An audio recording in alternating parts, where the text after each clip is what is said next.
많이 나오셨습니다. 감사합니다. 우리 한 번 더 뜨겁게 박수 부탁드리겠습니다. 우리 옆에 분하고 우리 뒤에 분하고 인사하겠습니다. 잘 오셨습니다.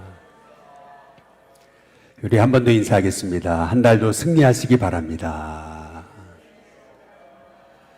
우리 마지막으로 인사하겠습니다. 한 달도 하나님이 도우십니다.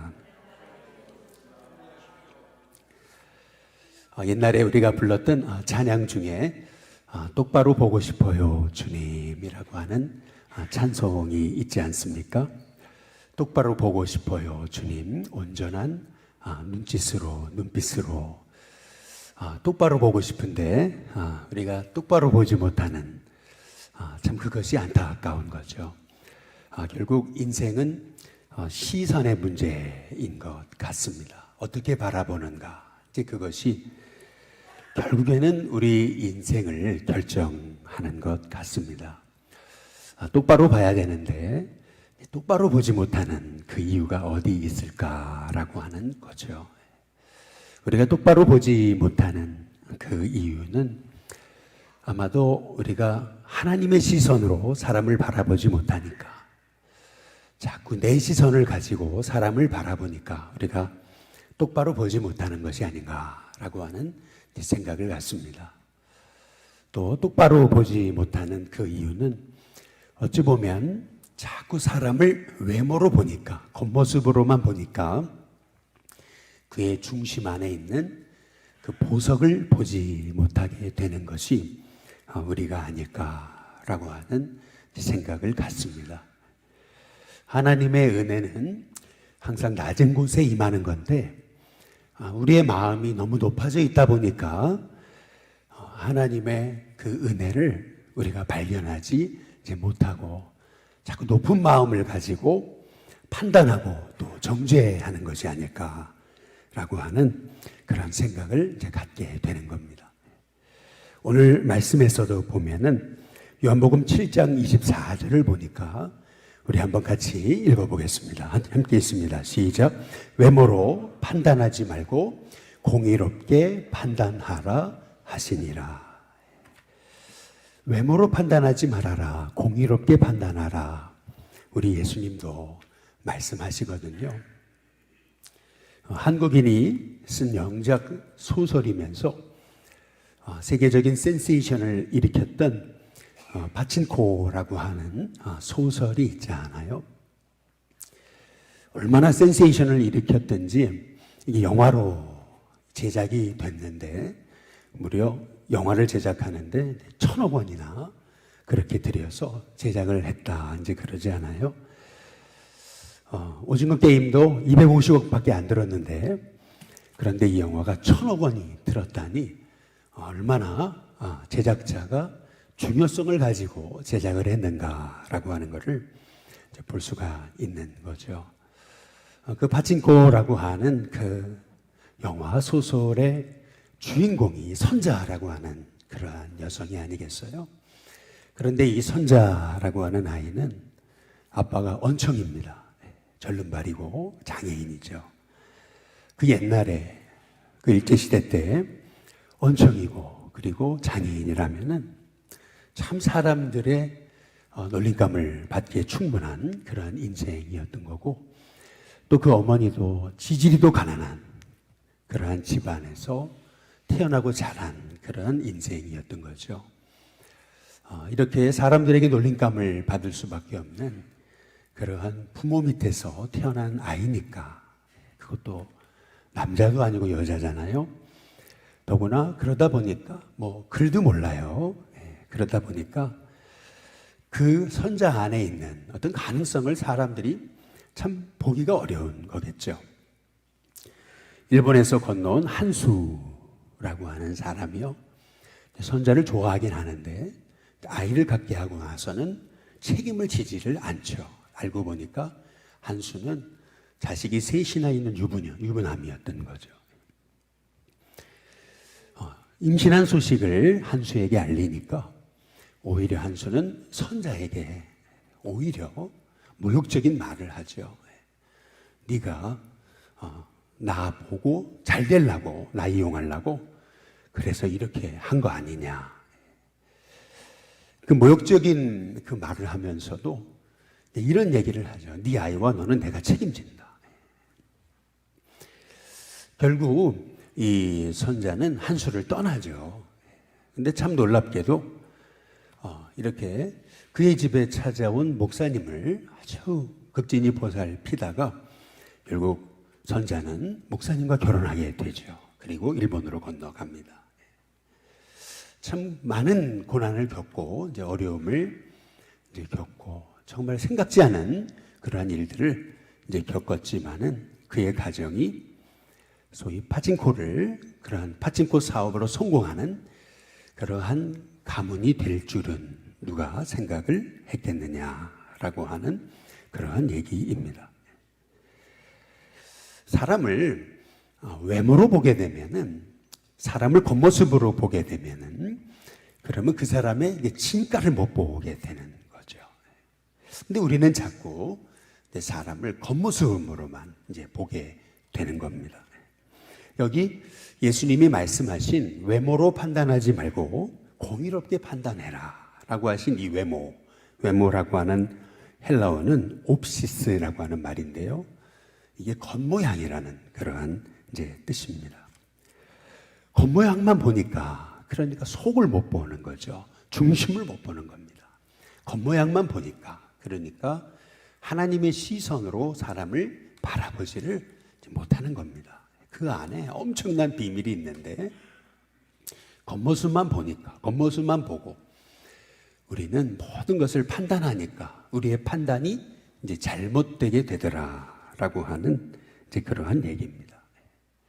요한복음에 우리가 함께 읽진 않았지만은 7장 1절에 보면은 유대인들은 예수님을 이제 죽이려고 하는 단계까지 이르게 됩니다. 뿐만 아니라 요한복음 7장 20절에 보면은 예수님을 귀신 들렸다고 그렇게까지 이제 얘기를 해요. 예수님이 그러한 유대인을 향해서 이런 말씀을 주시는 겁니다.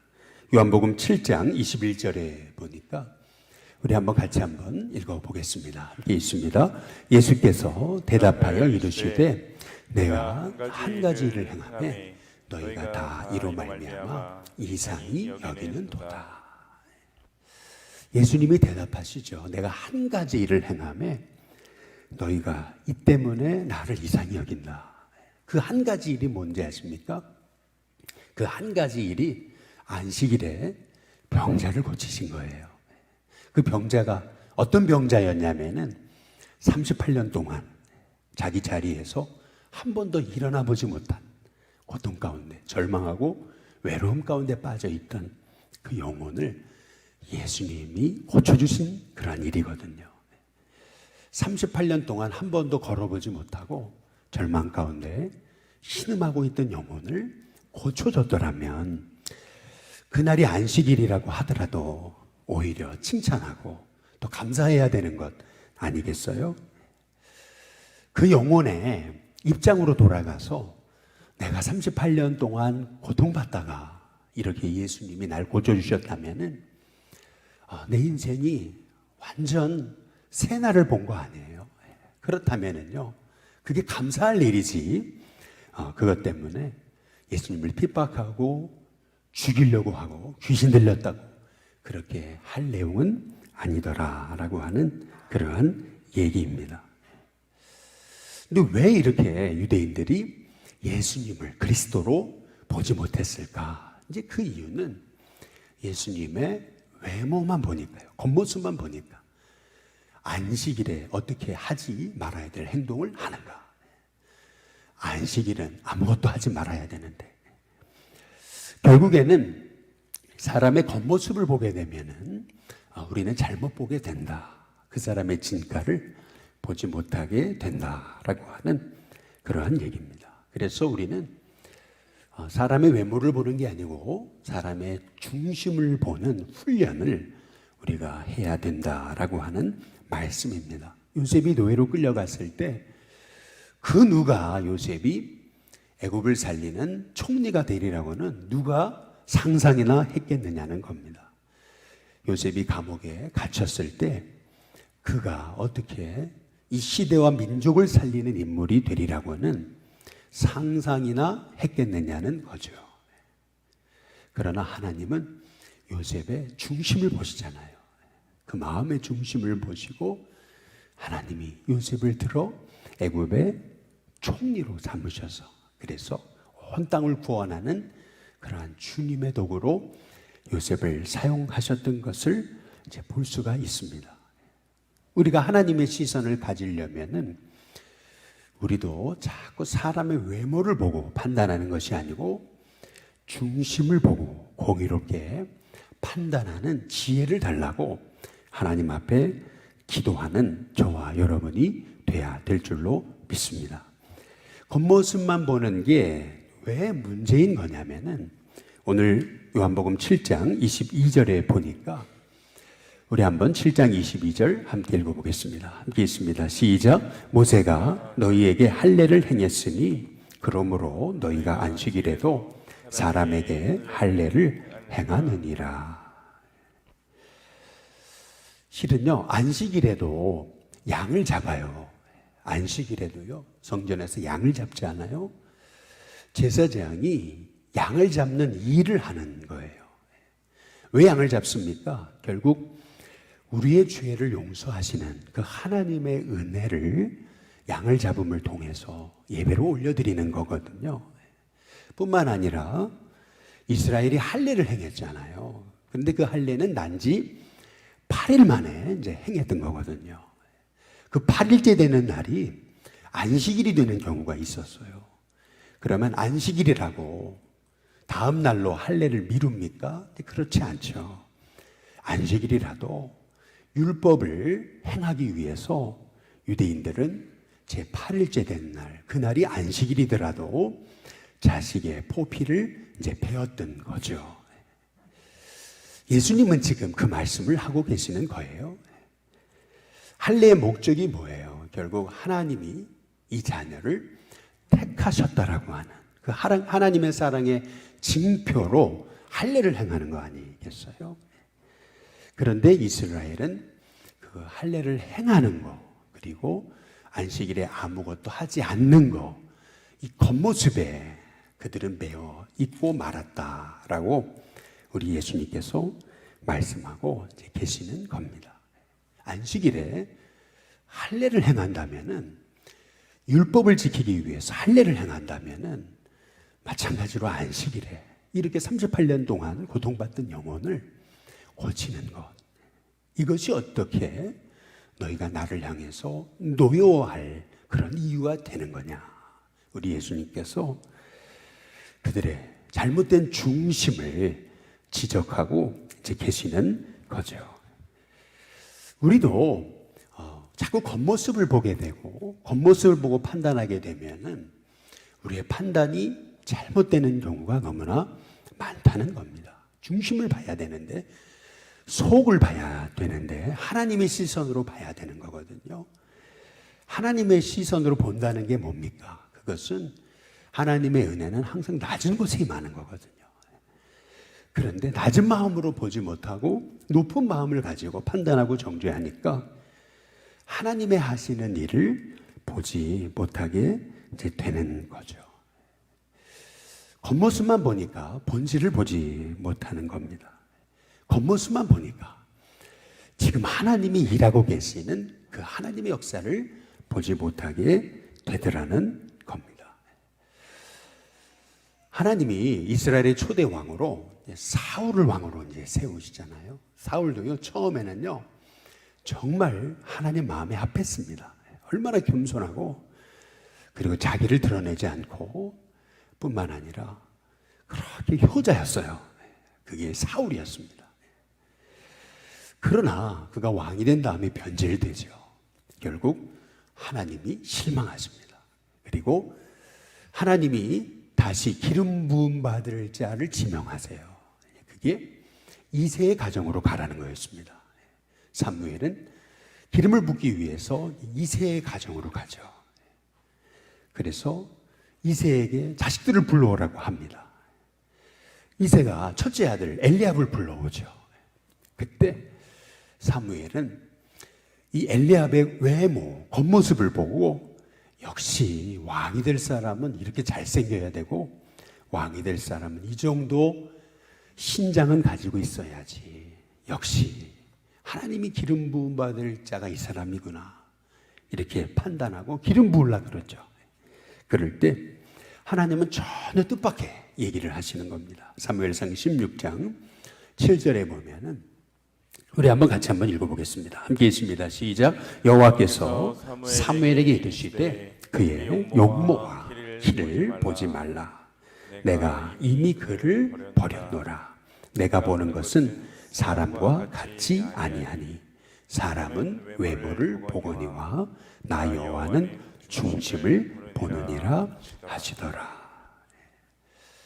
하나님은 엘리압의 외모와 그 신장을 보고 있는 이 사무엘에게 그의 외모와 그의 신장을 보지 말아라. 그러시면서 내가 이미 그를 버렸다라고까지 그렇게 말씀하십니다. 그리고 나서 다음 아들이 없냐? 둘째, 셋째, 넷째, 결국에는 일곱째 아들까지 다 이새가 사무엘 앞에 데리고 오죠. 그러나 하나님이 택한 자가 없었어요. 그때 사무엘이 이새에게 말하죠. 이게 다냐고. 7명의 자식이 너의 자식이 다냐. 그때 이새가 대답하죠. 막내가 있긴 합니다. 그러나 막내가 지금 들에서 양을 치고 있습니다. 근데 이 얘기가 무슨 말입니까? 그 막내는 왕이 될 감이 아니라는 얘기죠. 이 막내 아들은 왕이 될 감이 아니기 때문에 지금 여기 데리고 오지도 않았다. 이제 이 얘기가 되는 거죠. 그런데 놀랍게도 하나님은 이 사무엘에게 이 다윗, 이 막내에게 기름 부으라고 말씀하고 이제 계시는 거죠. 그것도 아버지가 기름 붓는 자리에 데리고 오지도 않았던 그 다윗을 말이죠. 그 막내를 말이죠. 그러면 우리는 이렇게 질문해야 됩니다. 하나님이 다윗에 뭘 보신 건가? 왜 하나님은 다윗을 편애하시는 건가? 편애하시는 게 맞습니까? 이제 그런 게 아니죠. 사람은 겉모습을 봅니다. 그러나 하나님은 다윗의 중심을 보시는 거죠. 그렇다면 하나님이 보신 다윗의 중심이 뭡니까? 어떤 중심을 보신 거예요?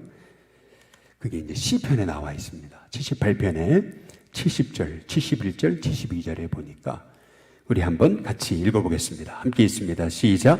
또 그의 종 다윗을 택하시되 양의 우리에서 취하시며 전 양을 지키는 중에서 그를 이끌어내사 그의 백성인 야곱 그의 소유인 이스라엘을 기르게 하셨더니 이에 그가 그들을 자기 마음에 완전함으로 기르고 그의 손에 능숙함으로 그들을 지도하였도다.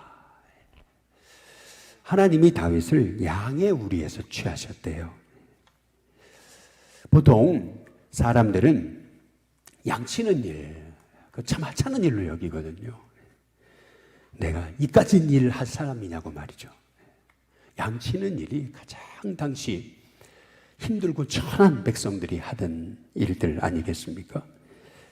그러나 다윗은요, 양 한 마리라도 사자가 물어가거나 이리가 물어가게 되면은 죽을 각오를 하고 달려가서 그 양을 지켜낼 정도로 그렇게 양 한 마리에도 최선을 다한 거죠. 그 양 한 마리 지키는 것도 생명 다해 누가 보나 안 보나 이까진 일이 아니고 이 일은 하나님의 일로 여기고 그가 그 한 마리의 양도 최선을 다해서 그렇게 기르고 양육한 거예요. 그런데 나중에 알고 보니까 양을 기르는 것과 백성을 기르는 일, 백성을 치리하는 일이 같은 일이었던 거죠. 다윗은 그 양을 치었던 그 마음의 중심으로 또 백성을 지도했던 거라고 성경이 말씀하고 있는 겁니다. 그래서 이 다윗은 그 양들을 그렇게 마음의 완전함으로 그리고 손의 능숙함으로 기르고 양육했던 것처럼 그가 그들 자기 백성을 자기 마음의 완전함으로 그의 손의 능숙함으로 지도했다라고 성경이 말씀하고 이제 계시는 거죠. 결국 여러분, 하나님의 선택이 맞았습니까? 틀렸습니까? 잠시 다윗이 죄 가운데 빠져서 그래서 그가 넘어지기도 했지만은, 그러나 다윗은요 다시 하나님 앞에 자기 범죄한 것을 깨닫고 철저히 회개하고 하나님 마음에 합하기 위해서 몸부림치잖아요. 결국 하나님의 선택이 옳았어요. 가장 이스라엘에 존경받는, 그렇게 영혼을 주님의 마음으로 이끌어가는 그러한 왕으로 그가 쓰임받았던 것을 볼 수가 있습니다. 만약에 사무엘이 그냥 사람의 외모만 보고 그냥 이 이세의 첫째 아들 엘리압을 택했더라면은 그거는 또 다른 사울을 선택하는 결과를 낳을 수밖에 이제 없었더라는 거죠. 우리도 자꾸 잘못 선택하고 그리고 나서 또 그 잘못 선택하는 걸 반복을 해요. 사울을 선택했던 거를 실망하고 잘못했구나 그래 놓고 또 다른 사울을 선택을 하게 되는 거예요. 왜 그러는 거냐는 겁니다. 그 이유는 우리가 자꾸 사람의 겉모습만 보니까, 외모만 보니까, 중심을 보지 않으니까, 하나님의 시선으로 보지 않으니까 우리가 우리의 판단이 잘못되더라라고 하는 그러한 얘기입니다. 오늘 우리 예수님이 하신 말씀처럼 외모로 판단하지 말고 공의롭게 판단하라 하셨던 그 주님의 말씀처럼 주님 우리가 똑바로 볼 수 있는 그러한 은혜, 보는 눈, 듣는 귀는 하나님이 주시는 거라 그랬습니다. 이 볼 수 있다는 거, 본질을 볼 수 있고 바로 볼 수 있고 하나님의 시선으로 볼 수 있다는 것은 보는 눈, 듣는 귀는 하나님이 주신 거라 그랬어요. 저와 여러분이 정말 우리 예수님이 주신 말씀처럼 그렇게 외모, 겉모습으로 우리가 모든 걸 판단하는 것이 아니고 주님의 마음으로 본질을 보고 봐야 될 것을 보고 공의롭게 판단할 수 있는 그런 하나님의 종이 돼서 저와 여러분이 이르는 곳마다 하나님의 뜻이 이루어지는 복된 은혜가 있게 되시기를 주님의 이름으로 축복합니다. 우리 같이 찬송 부르고요. 이 시간 우리 같이 기도하기를 원합니다. 주의 손에 나의 손을 포개고, 주님 내가 예수님 안에 죽게 하시고 그리고 내가 이제 평생 예수님 안에 살게 하옵소서. 오늘 이 고백을 가지고 우리 함께 찬양 부르고 같이 기도하겠습니다. 10월 한 달도 내게 주님의 일을 이루시옵소서. 우리 같이 찬양 부르고 우리 합심하여 우리 두 번 끊어서 우리 두 가지 제목을 갖고 같이 기도하겠습니다.